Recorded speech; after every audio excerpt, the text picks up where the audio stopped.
অঙ্কস্যার চ্যানেলে সকলকে স্বাগত।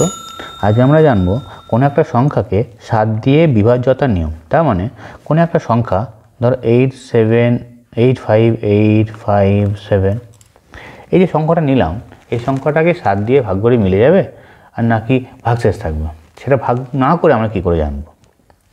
এটা করতে গেলে আমাদের কাজ করতে হবে। প্রথমে এই সংখ্যাটাকে দুটো ভাগে ভাগ করে নেব। কীভাবে?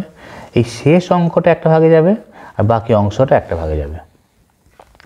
শেষ অঙ্কটা 7 আর বাকি অংশটা হচ্ছে 8 5 8 5। এইবার এই যে শেষ অঙ্কটা আছে একে আমরা 2 দিয়ে গুণ করে নেব। কত? 7 2 গুণে 14। এই যে গুণফলটা পেলাম এটা আমরা এই বাকি অংশ থেকে বিয়োগ করে নেব। 4 1 5 7 5 8। এই যে বিয়োগ ফলটা পেলাম এটাকে দেখে যদি আমরা জেনে যাই যে এটা 7 দিয়ে বিভাজ্য কিনা, তাহলে অঙ্ক এখানে শেষ। কিন্তু এত বড় সংখ্যাটা আমরা 7 দিয়ে বিভাজ্য কিনা মুখে বলতে পারছি না। তাহলে কি করব? এই যে প্রসিডিওরটা করলাম, নিয়মটা করলাম, সেটা আবার এখানে করব। এই সংখ্যাটার ক্ষেত্রে আবার করব। কি করব? এটাও দুটো ভাগে ভাগ করে নেব। শেষ অঙ্কটা আলাদা করে দিলাম, বাকি অংশটাকে আলাদা করে দিলাম। এইবার আবার সেই একক অঙ্ককে 2 দিয়ে গুণ করব। 2 1 2, যে গুণফলটা পেলাম সেটা আবার বাকি অংশ থেকে বিয়োগ করব। বিয়োগ ফল করার পরে আবার যদি অঙ্কটা যদি বুঝতে পেরে যাই 7 দিয়ে বিভাজ্য কিনা, তাহলে অঙ্ক শেষ।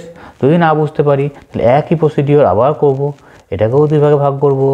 শেষ অঙ্কটাকে আলাদা করে দেবো, বাকি অংশটাকে আলাদা করে দেবো।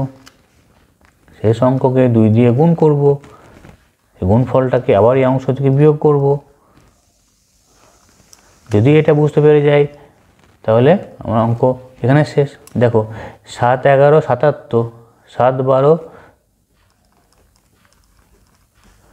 7 × 12 84, তাহলে 75টা 7 10 70। 75কে 7 দিয়ে এমনি যায় না, তাহলে এটা বিভাজ্য নয়। তাহলে এই পুরো সংখ্যাটি 8 5 8 5 7 7 দিয়ে বিভাজ্য নয়। বোঝা গেছে? আর যদি এই সংখ্যাটা 7 দিয়ে বিভাজ্য হয়ে যেত তাহলে উপরের সংখ্যাটা 7 দিয়ে বিভাজ্য হতো। আশা করি বুঝতে পেরেছ। ধন্যবাদ।